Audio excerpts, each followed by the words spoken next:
Electrostatic equilibrium of charges at vertices of an equilateral triangle. Consider three equal charges, capital Q, at each vertex of an equilateral triangle of side A. Find the charge that must be kept at the center of the triangle that will make the system of all the charges in equilibrium. Okay. अब देखो यहां पे क्या कह रहा है, एक equilateral triangle है, करेक्ट, और इक्विलेटरल ट्राइंगल के तीन वर्टिसेस पे इक्वल चार्जेस रखे हैं, क्यू क्यू क्यू, ठीक है, और ये सेंटर है से जी। तो तुमसे पूछ रहा है सेंटर पे तुम कितना चार्ज लाके रख दो, सेंटर पे कितने क्यू नॉट हम रख देते हैं सेंटर चार्ज, कि ये पूरा सिस्टम इलेक्ट्रोस्टैटिक इक्विलिब्रियम में आ जाए, पूरा सिस्टम। देखो एक चीज हमने फंडामेंटल में पढ़ा था कि अगर कोई भी रेगुलर पॉलीगन है, जैसे equilateral triangle is a regular polygon, square is a regular polygon, या रेगुलर हेक्सागन, रेगुलर पेंटागन, और कोई भी अगर रेगुलर पॉलीगन है, ठीक, जैसे ये हेक्सागन है और हर वर्टिसेस पे सेम चार्जेस रखे हैं और सेंटर पे कोई भी चार्ज रख दोगे तो सेंटर वाले चार्ज पे नेट इलेक्ट्रिक फोर्स जीरो आएगी, याद है ना, सेंटर वाले चार्ज पे नेट इलेक्ट्रिक फोर्स जीरो आएगी।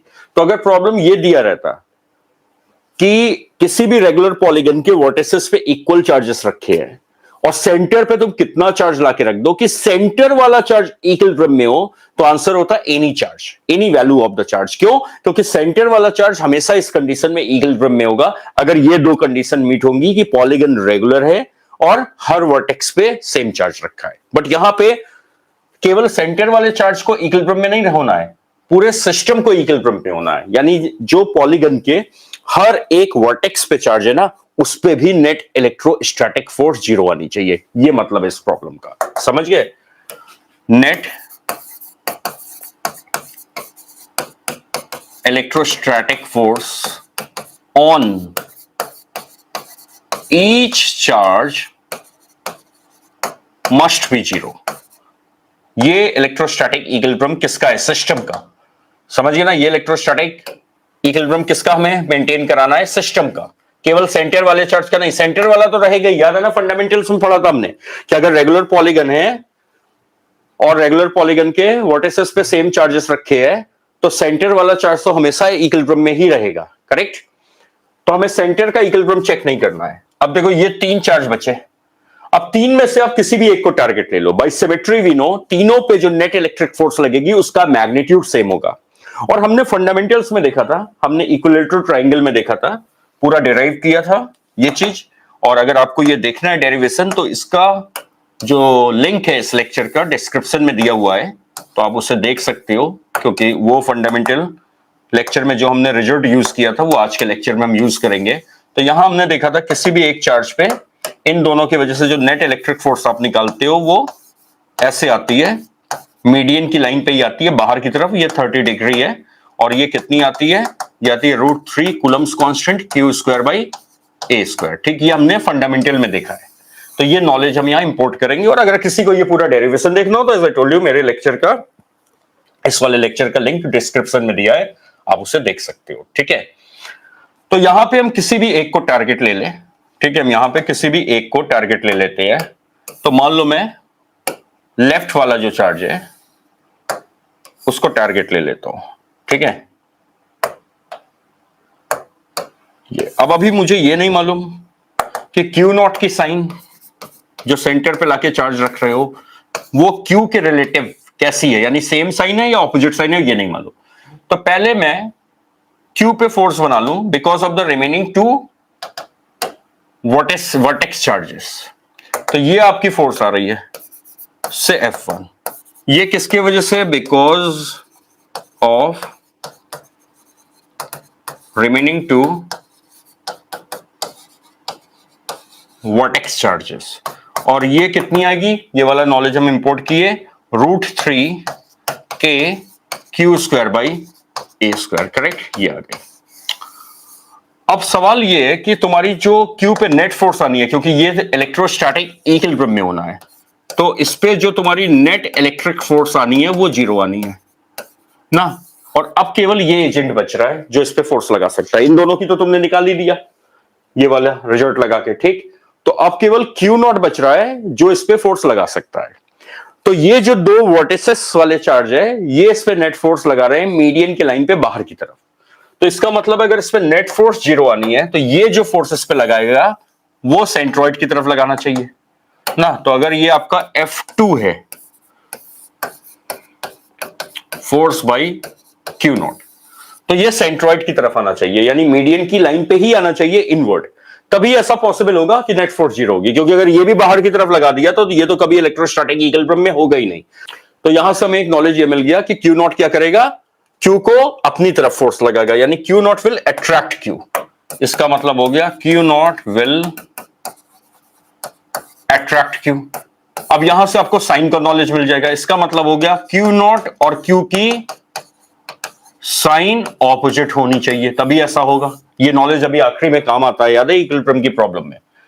चलिए अब F2 कितना होगा, तो वी नो द बेसिक कि इक्विलैटरल ट्रायंगल में ना, अगर ये वर्टेक्स है और ये सेंट्रॉइड है और ये डिस्टेंस r है और ये 30 डिग्री है और यहां से तुम परपेंडिकुलर ड्रॉप कर दो तो ये होता है a/2 ना। तो cos 30 क्या होगा, बेस अपॉन r, तो you'll get √3/2 is right, 2 cancel out हो गया।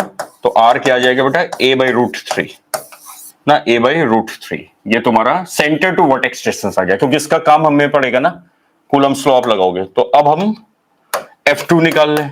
तो F2 क्या होगा, q naught mod divided by r square, यानी क्यू नॉट मॉड, और आर क्या है, a/√3 का स्क्वायर। तो ये क्या आ गया, Q not by a square और बाई 3 ऊपर आ गया, ये आपका F2 आ गया। ठीक, अब क्योंकि ये इक्विलिब्रियम में है तो आपका F1 और F2 का मैग्नीट्यूड सेम आना चाहिए। तो तुम्हारी जो नेट फोर्स आ रही है इलेक्ट्रिक फोर्स वो 0 आनी चाहिए। तो therefore F1 must be same in magnitude as F2।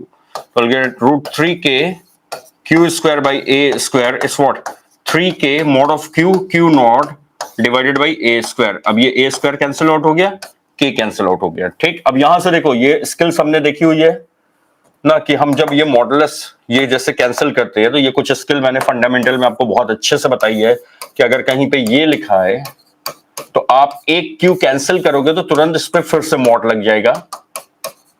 ठीक, और अब जब आप इसे ओपन करोगे तो अगर ये सेम साइन के है तो q naught will be written like this q, और अगर ये ऑपोजिट साइन के है तो q naught will be minus q. ठीक, तो ये स्किल अगर मैं यहां लगाऊं तो देखो एक क्यू कैंसिल किया और ये आ जाएगा √3। सो विल गेट, यहां फिर से मोड ऑफ क्यू लग गया और यहां आ गया √3 मोड ऑफ क्यू नॉट, और क्यू नॉट अननोन है तो ये आ जाएगा मोड ऑफ क्यू बाई √3 ना, मोड ऑफ क्यू बाई √3। अब मोड मुझे हटाना है, तो प्रॉब्लम के बीच में कहीं से आपको कुछ नॉलेज मिला है कि इनकी रिलेटिव साइन क्या है? यस मिला है। आपने कहा सर अभी हमने यहां देखा था कि क्यू नॉट क्यू को अट्रैक्ट करेगा, तो क्यू नॉट और क्यू की साइन क्या होगी, ऑपोजिट होगी ना, ऑपोजिट होगी। तो इसका मतलब हो गया मॉड हटा दो तो आपको चार्ज सेंटर पे इतना रखना होगा, -q/√3। ठीक, -q/√3। अब ये भी अक्सर एमसीक्यूज में आता है, तो इसको भी हम अगर एफटीपी एक लिख ले, अगर आप याद रख सकते हो तो मे बी ट्रेडिशनल एमसीक्यूज में यू कैन सेव टाइम। ठीक, कि अगर इक्विलैटरल ट्रायंगल है और ये क्यू है और ये क्यू है और ये क्यू है और ये साइड ए, और सेंटर पे पूछे कितना चार्ज रख दो कि ये सिस्टम इक्विलिब्रियम में हो जाए। याद रखना, सिस्टम सेंटर वाले चार्ज की इक्विलिब्रियम की बात नहीं हो रही है, वो तो रहेगा ही इक्विलिब्रियम में, सिस्टम इक्विलिब्रियम में आ जाए तो ये जो चार्ज आप रखोगे ये वर्टेक्स चार्ज का उल्टा होगा। ठीक है, ये क्या होगा, नेगेटिव ऑफ